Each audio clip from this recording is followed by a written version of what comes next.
신앙생활 하는데 핵심적인 단어가 있다면 바로 구원이라는 단어와 은혜라는 단어입니다. 우리 신앙의 이 기초라고 볼 수 있고 중심, 골격이라고도 할 수 있는 이 단어가 구원과 은혜라고 하는 단어입니다. 은혜라는 부분과 이 구원이라는 부분이 흔들리게 되면 신앙은 무너집니다. 여지없이 무너지게 되어 있습니다. 그래서 교회는 은혜와 이 구원이라는 아주 튼튼한 기둥 위에 세워져야 하고, 성도 개인의 삶도 이 구원과 은혜라는 기둥이 떠받치고 있어야 어떠한 시험이 와도 흔들리지 않게 되는 것입니다. 고린도 교회가 이 구원과 은혜의 기초 위에 세워졌는데 다른 것이 들어와서 혼란이 오기 시작했습니다. 성도 안에, 교회 안에 이 구원과 은혜가 희미해지면 반드시 약화되게 되어 있습니다. 신앙은 여러분 반드시 약화됩니다.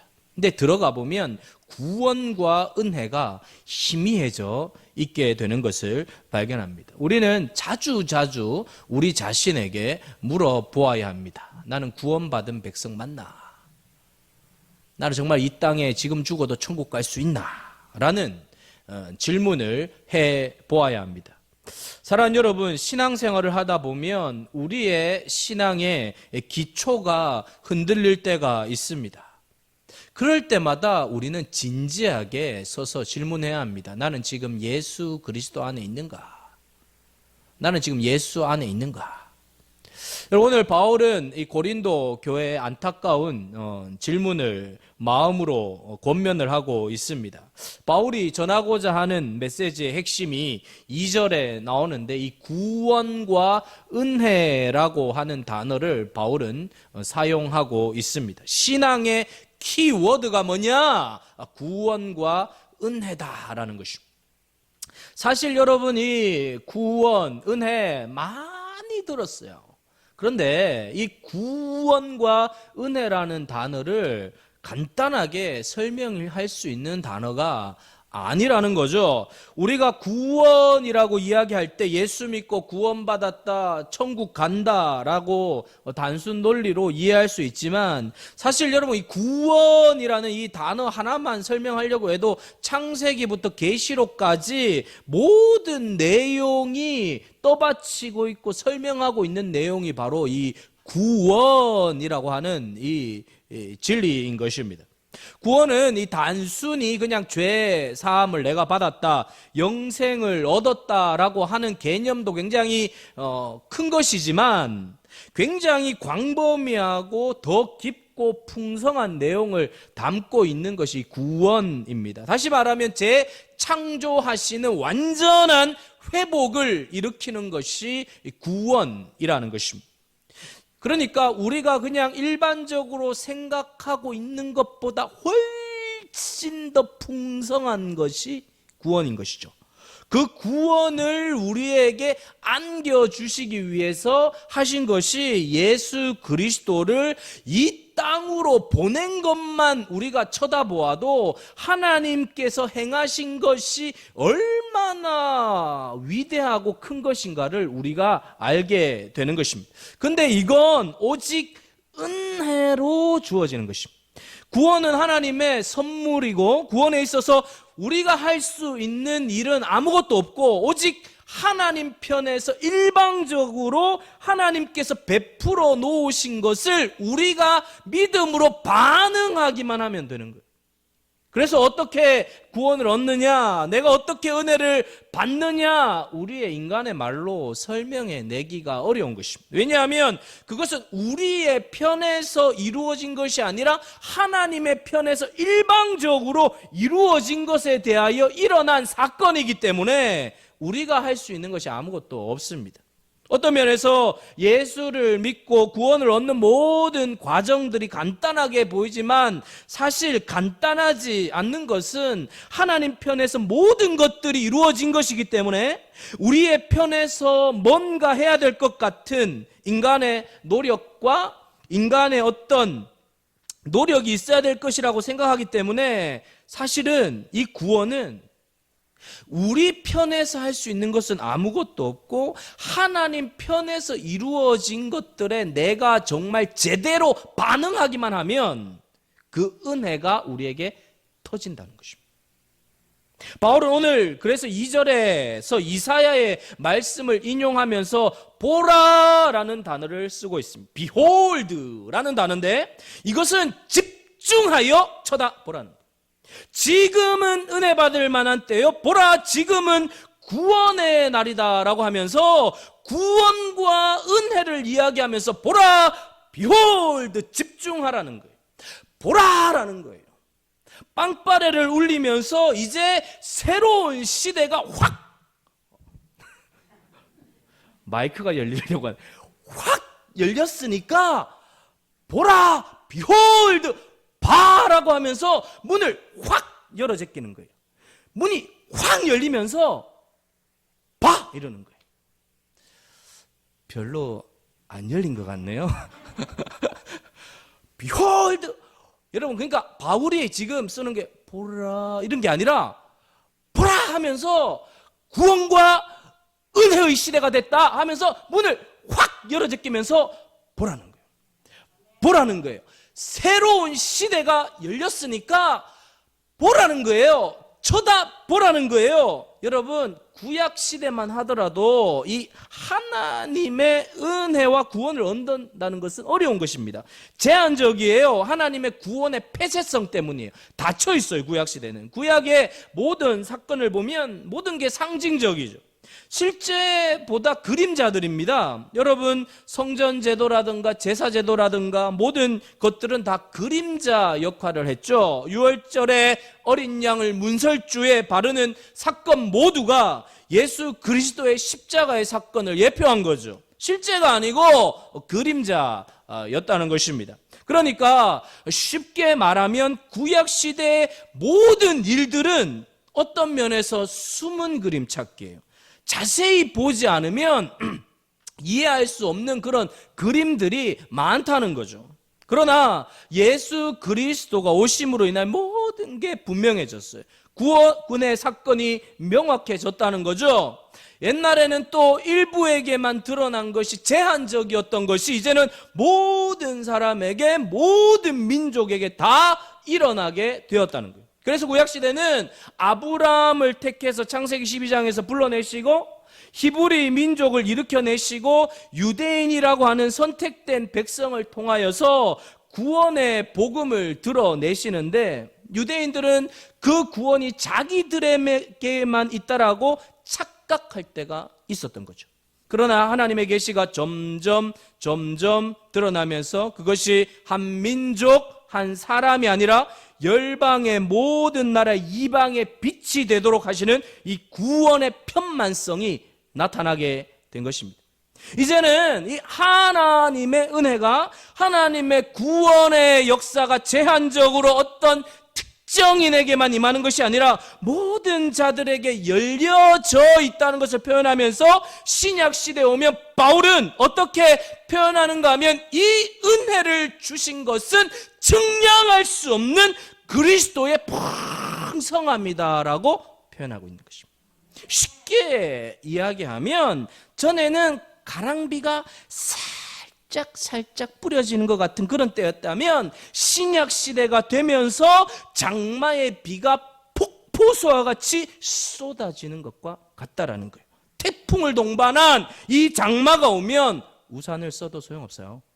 그러니까 안 막기가 어려운 거예요. 은혜의 풍성한 이 측량할 수 없는 예수 그리스도의 풍성이라고 말하는 이 구원의 시대, 은혜의 시대가 behold 확 열렸는데 예수 그리스도가 오심으로 구약 시대에 희미하게만 보였던 그림자는 사라지고 실체가 나타나서 이제 하나님의 은혜가 온 땅의 모든 백성에게 드러나게 되어서 이제는 누구라도 마음의 문을 조금만 열면 은혜가 스며들도록 만드는 시대가 되었다는 것입니다. 사랑하는 여러분, 우산을 써도 소용없어요. 비옷을 입고 우산을 써도 소용없어요. 온통 다 틀어막아도 조금이라도 바늘구멍만 있어도 파고 들어갈 수밖에 없는 이 어마어마한 폭포수와 같은 하나님의 은혜의 폭포수가 부어지는 시대가 되었다. 할렐루야. 바늘구멍만 있어도 돼요. 그게 폭포수와 같은 하나님의 은혜가 밀고 들어가면 다 적셔진다는. 이제 그분이 오셨고 이제 은혜가 도래했고 구원의 날이 임하였다. 보라, 지금은 은혜 받을 만한 때요. 보라, 지금은 구원의 날이로다. 비홀드, 보라, 봐라는 거예요. 보라는 거예요. 여러분의 눈이 안 커지고 있으니까 제가 더 세게 이야기해요. 보라는 거예요. 제발 눈을 열어 보라는 거예요. 문이 열린 걸 보라는 거예요. 폭포수와 같이 부어지는 은혜의 시대가 열렸다는 거예요.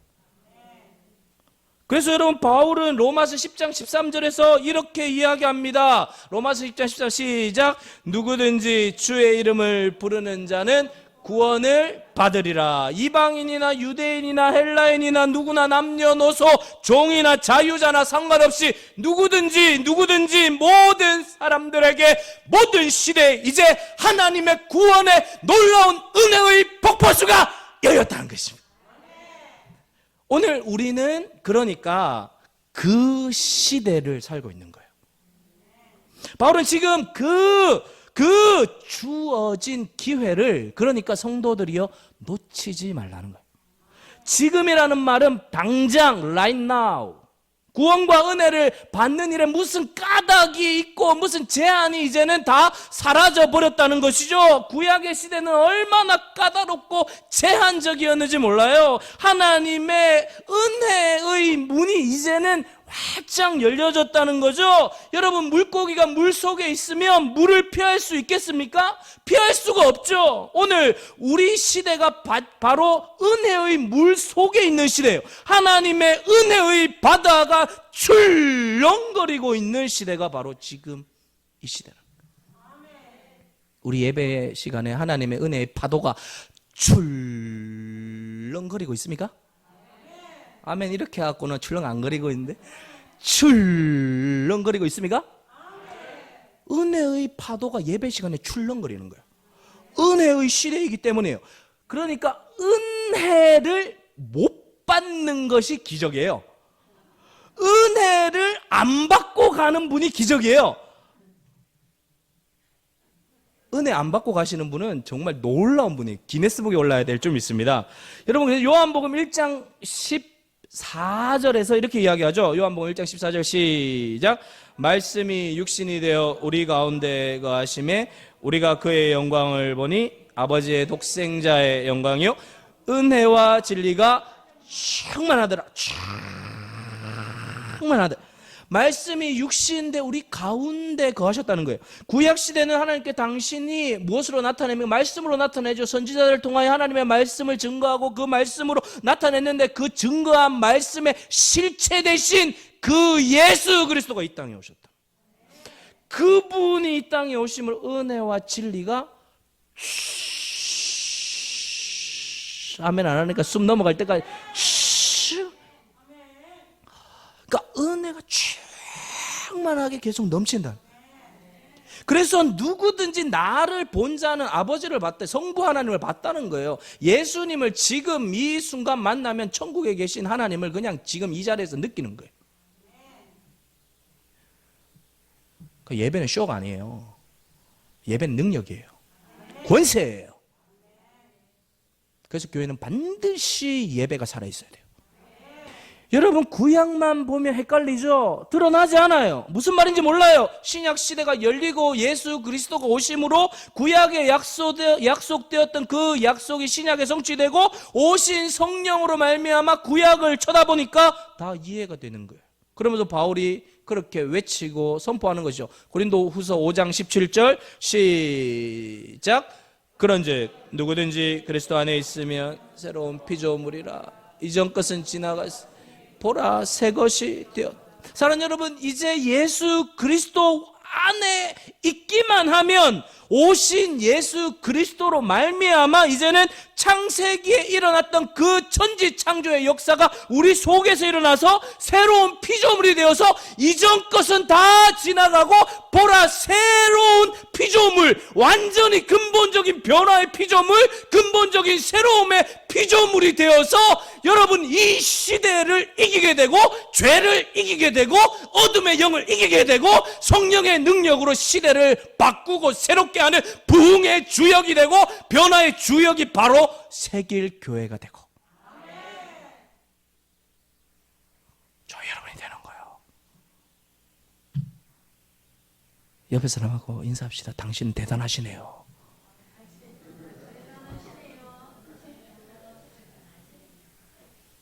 당신 대단하십니다. 새로운 피조물이 되었기 때문에. 구원의 역사가 시작이 되었고, 모든 것이 이제 완전히 근본적으로 새롭게 시작되는 거예요. 하나님의 은혜가 출렁거리고 있기 때문에, 흘러 넘치고 있기 때문에 제가 이렇게 하면서 하늘로 올라가고 싶어요. 올라가고 싶어요. 그 은혜가 물밀듯이 들어오는 거예요, 우리 속에. 이미 이루어 놓으신 구원의 은혜의 잔치상 앞에서 받아 먹기만 하면 돼요. 입을 닫고 있으면 안 돼요. 열어야 돼요. 마스크 써서 다 닫고 있네 지금. 마음의 문을 닫고 있으면 안 돼요. 가장 큰 문제는 냉담함이에요. 진리에 대한 냉담함, 진리에 대해서 닫힌 마음들, 영적 세계에 대한 무덤덤함, 그것만 제거하면 돼요.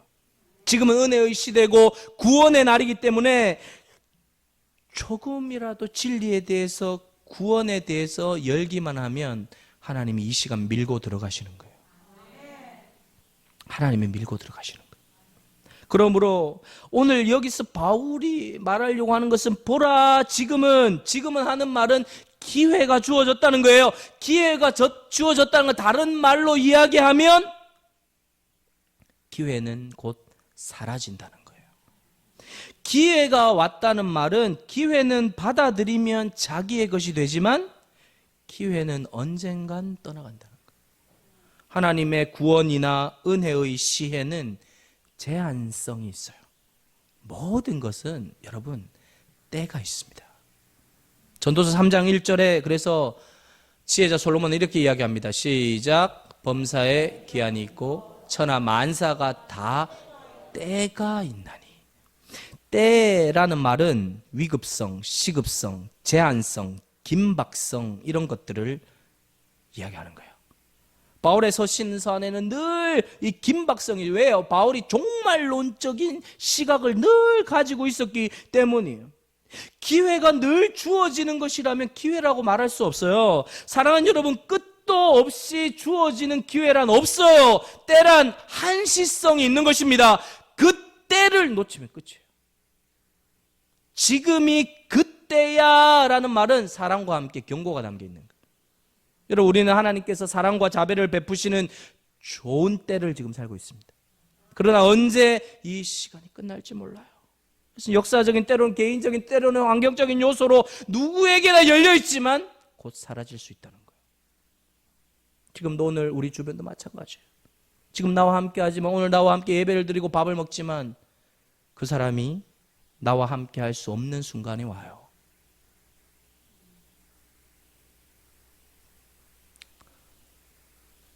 오늘 은혜 안 받으면 다음 주에 받지. 제가 다음 주에 설 수 있을까요? 서겠죠. 다음 주에 받지? 없어요. 오늘이 마지막이다라는 생각으로 은혜를 받아요. 사랑하는 여러분, 때와 날은 철저히 하나님의 주권 하에서 이루어져요. 하나님이 끝 하시면 끝이에요. 하나님이 종딱 치고 끝나요, 이 세상. 하나님의 편에서 베풀 수 있을 때 받아야 하는 것이요. 내가 시간을 조정할 수 없어요. 누가요? 어떤 권력자가? 못해요. 인생을 살다 보면 나의 결심이 중요하고 나의 의지가 필요할 때가 있습니다. 그러나 나의 결심과 어떤 의지나 열심보다 더 중요한 것은 하나님의 때. 하나님의 때를 정확하게 맞추지 않으면 내가 아무리 열심히 어떤 마음을 가지고 있다 할지라도 헛수가 될 수 있습니다. 구원에 대한 주도권은 오직 하나님에게만 있습니다. 모든 것은 타이밍이죠. 기회를 하나님이 주시고 또 주십니다. 그러나 결정적인 순간에 하나님의 주권은 끝날 때가 있다는 것입니다. 하나님이 구원의 손을 거두실 때가 있어요. 은혜의 때가 끝나는 순간이 반드시 온다는 거예요. 이스라엘 백성들이 문설주에 피를 바르는 일은 구원의 순간에 주어진 명령입니다. 구원의 순간이 결정되는 순간이었어요. 그러나 흑암이 깊어지고 재앙이 덮칠 바로 그때는 아무도 막을 수 없었습니다. 하나님의 은혜가 주어질 때는 영원히 주어질 것 같이 보이지만 여러분, 우리가 이 교회 문을 열고 들어와서 예배 드릴 수 있는 것이 영원히 내가 아무 때나 그냥 들어올 수 있는 것 같지만 하나님이 닫아버리면 끝나는 거예요. 못 와요. 예배 못 드려요. 바이러스 하나 살짝 전 세계 띄우니까 예배 다 막혀버리고 차단되잖아요.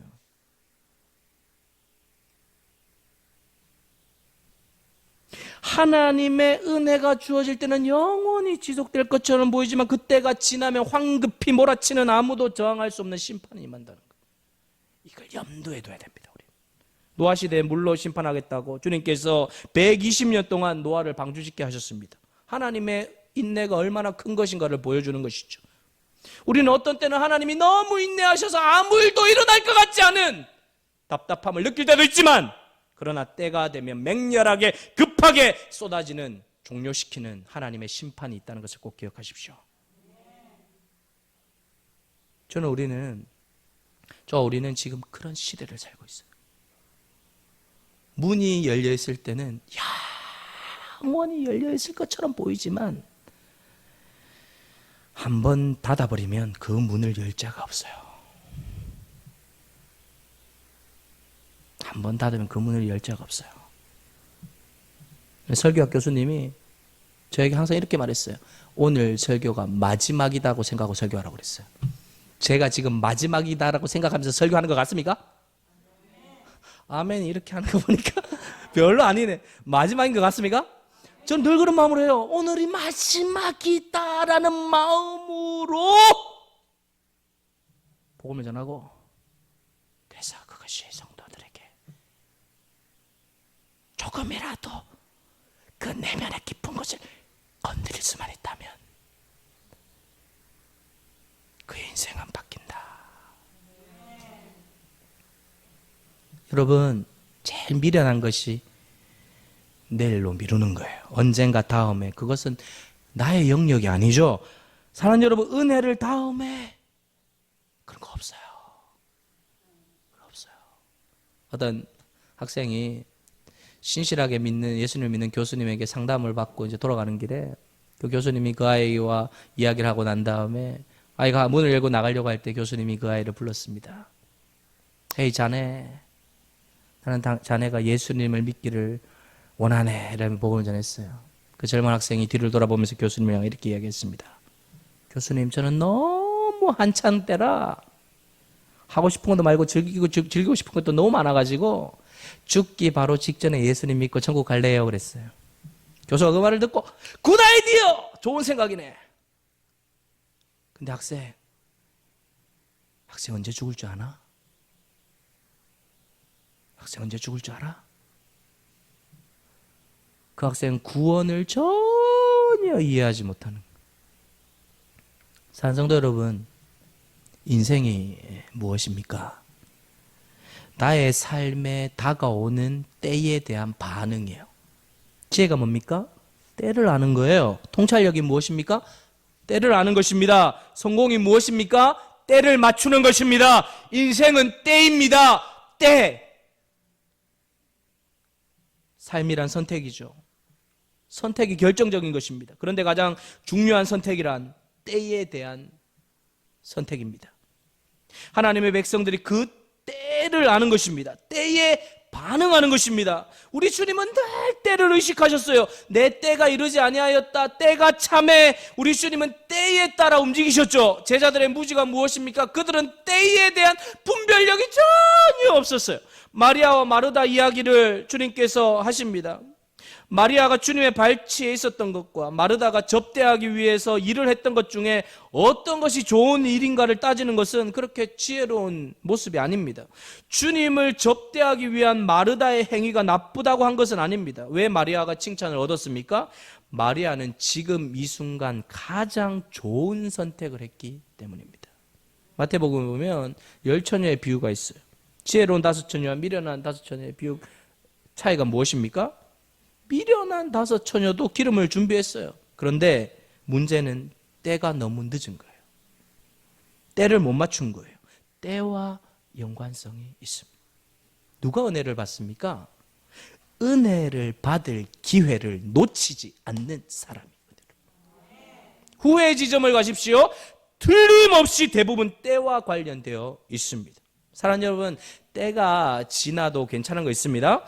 열차를 놓치는 거 그 다음 열차 타면 돼요.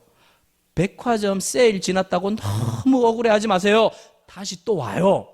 지금 바울이 말하려고 하는 것은 그것이 아니에요. 지금 내게 주어진 기회가 마지막일 수도 있다. 예외가 없습니다.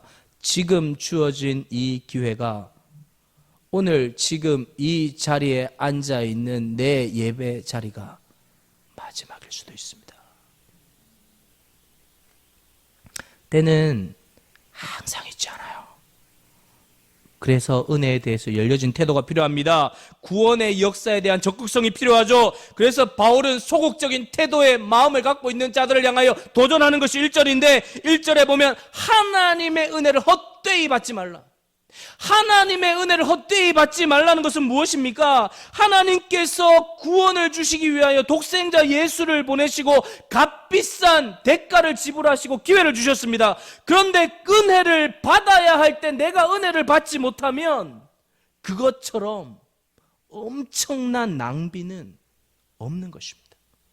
그러므로 여러분, 오늘 우리는 구원과 이 은혜의 경험들이, 이런 사건들이 우리의 삶 속에 날마다 경험이 될 수 있어야 하는 것입니다. 사랑하는 성도 여러분, 성도는 은혜의 힘으로 삽니다. 물 없이 물고기가 살 수 없는 것처럼 성도는 은혜로 살아가게 되는 것입니다. 은혜는 우리의 편에서 도무지 설명할 수 없는 일들이 일어나는 거예요.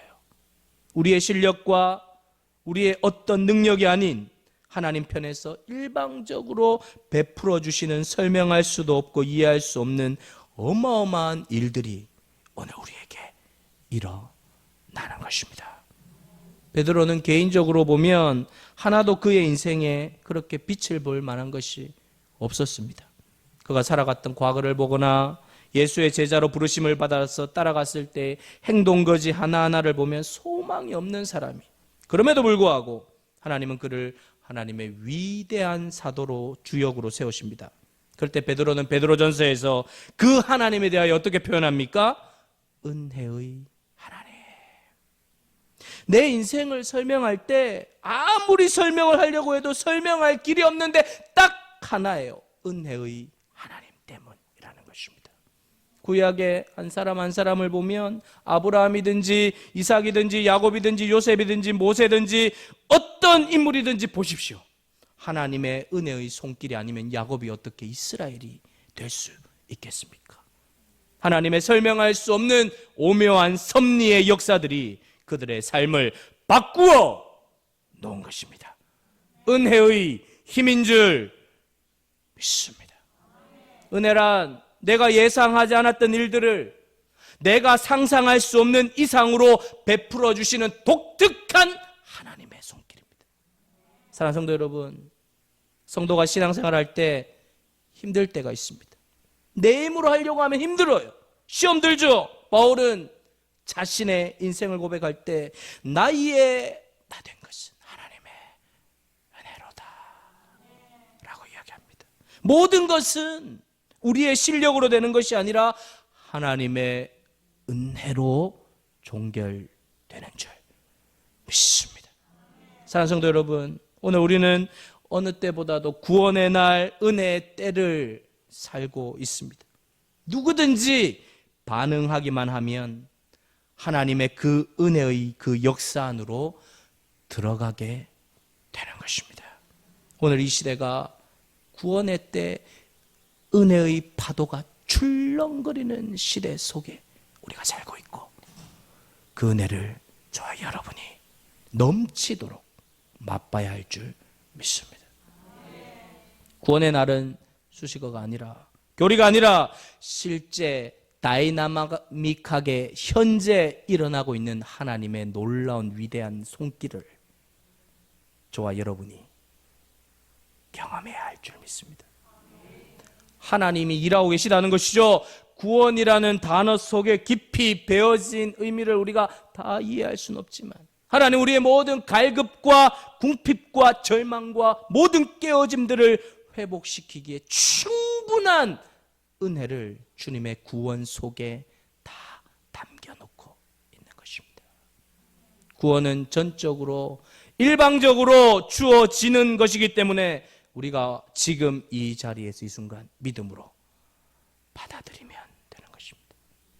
하나님은 구원을 위해서 지금도 끊임없이 일하고 계십니다. 그것이 바로 은혜입니다. 은혜는 우리의 모습이나 상태가 아니라 하나님 편에서 일방적으로 베푸시는 자비와 긍휼입니다. 오늘 우리의 상태와 우리의 조건을 바라볼 필요가 없어요. 내 형편과 내 환경을 바라볼 필요가 없어요. 오직 마음을 활짝 열고 주어진 이 시간에, 이 기회에 반응하기만 하면 폭포수와 같은 주님의 은혜가 출렁이면서 저와 여러분의 인생을 새롭게 하시고 변화시키시고 놀랍게 인도하실 줄 믿습니다. 사랑하는 성도 여러분, 그 은혜를 통하여 우리 새길교회를 새롭게 하고 이 시대를 새롭게 하고 우리 인생을 새롭게 하는데 쓰임받는 주역이 되시기를 주의 이름으로 축복합니다.